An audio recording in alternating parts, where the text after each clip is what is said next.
Hello. हाँ hello sir, मैं social बिको यूट्यूब चैनल से बात कर रहा हूँ। जी बोलिए। बहुत दिन हो गए कि आप जो ईपीएस 95 पेंशनर्स के हित में आप उनको सपोर्ट कर रहे हैं जी और उनके साथ भी बहुत सारे मतलब उनके साथ चल रहे हैं, उनको सपोर्ट कर रहे हैं, उनका जी हित जल्द से जल्द उनको मिले, जी ऐसा आप पार्टी ऑफ यूनाइटेड का जो स्टैंड है जी उसके लिए मैं आपका आभारी हूँ और जी पार्टी थैंक का भी शुक्रगुजार हूँ। वेलकम। सर उस रिगार्डिंग मुझे उस संबंध में मुझे कुछ प्रश्न आपसे पूछते हैं। आपकी इजाजत हो तो मैं कंटिन्यू कर सकता हूँ? जी जी पूछिए। Thank you sir.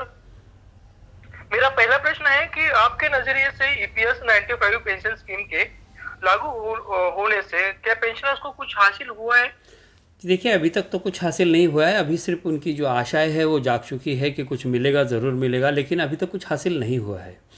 तो ये हाँ। संघर्ष चल रहा है।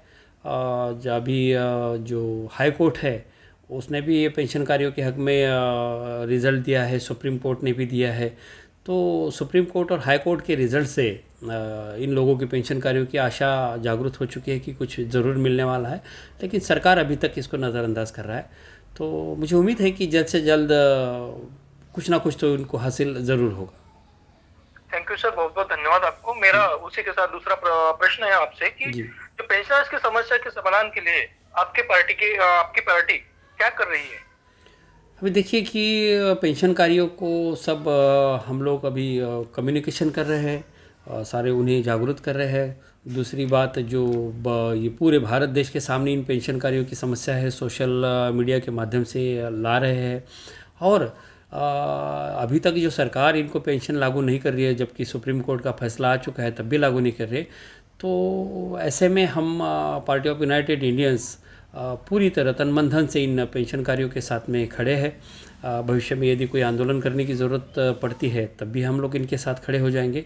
तो हम लोग जब तक इनको पेंशन नहीं मिलता है पूरी तरह इनके साथ खड़े हैं और आखिरी तक हम इनका सहयोग करने वाले हैं।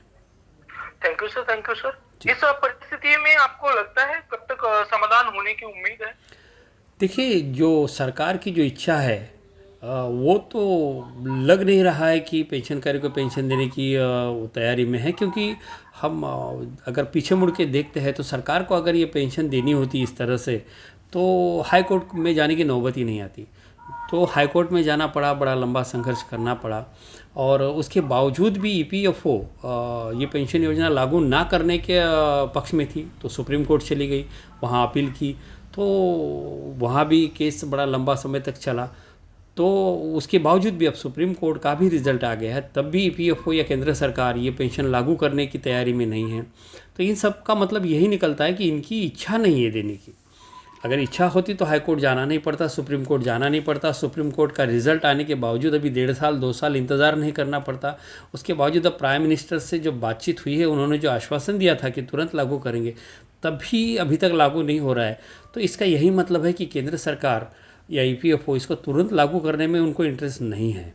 तो हो सकता है कि इसके लिए लागू करने के लिए कोई आंदोलन छेड़ने की ज़रूरत पड़े।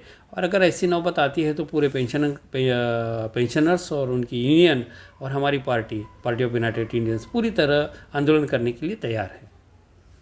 सर कई संगठनों की मांग है कि 9,000, 7,500, 10,000 इस तरीके से पेंशन में वृद्धि होनी चाहिए। जी। आपको क्या लगता है कि पेंशन में कितनी वृद्धि होनी चाहिए?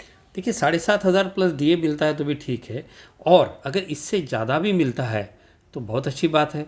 ज़रूरत है इन लोगों को, क्योंकि ये लोग अभी वयोवृद्ध हो चुके हैं, वयस्क हो चुके हैं, कई बीमारियों का सामना करते हैं। डॉक्टर की फीस है, मेडिसिन है, घर परिवार चलाना है। और अभी हाल ही में तो ये कोरोना की वजह से और कुछ समय से हमारा जो जीडीपी गिर चुका है, अर्थव्यवस्था गिर चुकी है, और कोरोना के इस माहौल में तो लोगों के जॉब जा चुके हैं। तो ऐसे हालात में तो 1500 हज़ार रुपये के पेंशन में तो घर गृहस्थी चलती नहीं है। तो इनको अगर इससे भी ज़्यादा 7,500 प्लस डीए से भी ज़्यादा पेंशन मिलती है तो खुशी होगी, मुझे मिलनी चाहिए, क्योंकि इन लोगों ने अपनी ज़िंदगी का काफ़ी हिस्सा मेहनत की है, कष्ट की है, और इन्हीं के वेतन में से कुछ हिस्सा, कुछ पैसा ईपीएफओ के पास जमा है। तो सरकार कोई भीख तो दे नहीं रही है, इनका ही हक है, हक का पैसा है। तो इनको इससे भी ज़्यादा मिलता है तो बहुत अच्छी बात है, ज़रूरत है इनकी। Thank you sir. जी अभी एक जो अभी वर्तमान में जो सरकार है जी वो आपको लगता नहीं कि इस पेंशनधारियों के पास मतलब उनके खिलाफ उनके सपोर्ट में कोई ध्यान दे रहे, उनके ऊपर कुछ ध्यान दे रहे?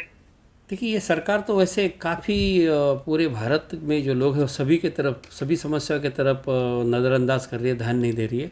लेकिन पेंशनर के तरफ तो खास तौर पर मुझे लगता है कि इन्हें इग्नोर किया जा रहा है। इसीलिए ये केस हाई कोर्ट में चला, सुप्रीम कोर्ट में चला, सुप्रीम कोर्ट के रिजल्ट के बावजूद भी अभी तक कुछ इस पर हलचल नहीं है।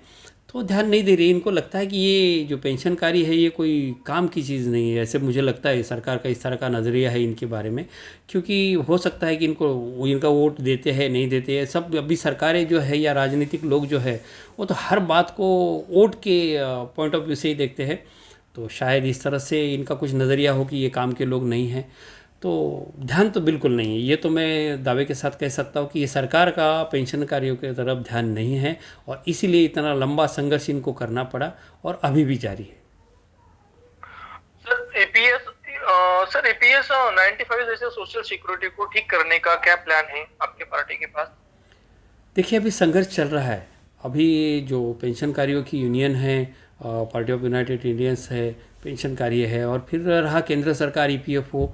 जब भी ये थोड़ा सा मसला जो है अंतिम स्टेज में आएगा तब जाके क्या सुलह होती है, क्या बातें होती है, कौन से पॉइंट निकल आते हैं, उसका क्या हल निकलता है, अभी उसके ऊपर बातचीत करना थोड़ा सा मुश्किल है। लेकिन जो पेंशनकारियों के हित में होगा उसके लिए हम लोग आग्रह करेंगे।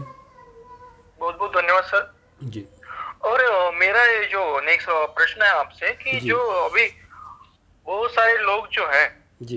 इस स्कीम के कमियों के बारे में हम्म, जागरूक नहीं है। मतलब बहुत सारे लोग बहुत एजड हो गए हैं, जी सोशल मीडिया से बहुत दूर दूर रहते हैं, वो सोशल मीडिया यूज नहीं करते हैं। उन लोगों के पास मतलब पार्टी उन लोगों को जागरूक कैसे कर रही है? देखिए समस्या तो है अभी। कुछ लोग जो है हमारे संपर्क में है सीधे, कुछ यूनियन के संपर्क में है सीधे, और कुछ जो एक दूसरे के संपर्क में है।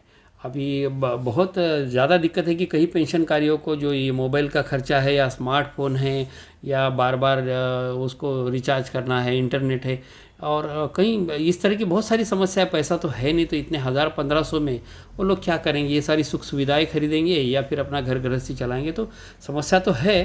लेकिन जैसे भी हो सकता है, जिस तरह से हो सकता है, जो पॉसिबल है, संभव है, उस माध्यम से हम लोग सब तक पहुंचने की कोशिश कर रहे हैं। धन्यवाद सर, बहुत बहुत धन्यवाद। मेरा जी आपसे एक नेक्स्ट प्रश्न है कि जी ईपीएस पेंशनर की समस्या को सबने इग्नोर किया पर आपने आगे बढ़ाया, इस मुद्दे को राजनीति से हट के देखा। मतलब राजनीति तो करनी ही करनी है, उसके अलग से आपने उसका अलग पॉइंट ऑफ व्यू रख के आपने इस अपने मुद्दे को छेड़ाया और उस ईपीएस 95 पेंशनर को सपोर्ट किया हुआ है। तो आगे देखिए आपका क्या प्लान? देखिए पार्टी जो बनती है कोई भी, वो समाज को न्याय दिलाने के लिए, अन्याय के खिलाफ लड़ने के लिए। तो पार्टी ऑफ यूनाइटेड इंडियंस भी डेफिनेटली अन्याय के खिलाफ लड़ती है और न्याय के हक में सपोर्ट करती है किसी को। और पार्टी ऑफ यूनाइटेड इंडियंस को लगा है कि पेंशनकारियों पे अन्याय हुआ है, हो रहा है, इसलिए पार्टी ने निर्णय लिया है कि ये मुद्दे में ध्यान देना ज़रूरी है। अब बाकी की जो पार्टियां हैं वो मतलब हो सकता है कि उन्होंने क्यों ध्यान नहीं दिया, ध्यान देना चाहिए, नहीं देना चाहिए। लेकिन हमारे नज़र में जो पार्टी का एक काम होता है वो सामाजिक जो समस्या है उनको सुलझाना होता है, और इसलिए हमने यहाँ पे अपना योगदान देने की ठानी है। और अभी जो भी संघर्ष है उसमें हम लोग हिस्सा लेंगे। ये ज़रूरी नहीं है कि हर चीज़ को राजनीतिक पॉइंट ऑफ व्यू से देखा जाए। हमारी पार्टी ऑफ यूनाइटेड इंडियंस जो है वो 95% जो है समाज कारण करती है और 5% जो है वो राजनीति करती है। तो समाज कारण करने से ही देश में सुधार आ सकता है, ना कि राजनीति करने से। ना राजनीतिक पॉइंट ऑफ व्यू से हर चीज़ को देखने से कुछ नहीं होगा।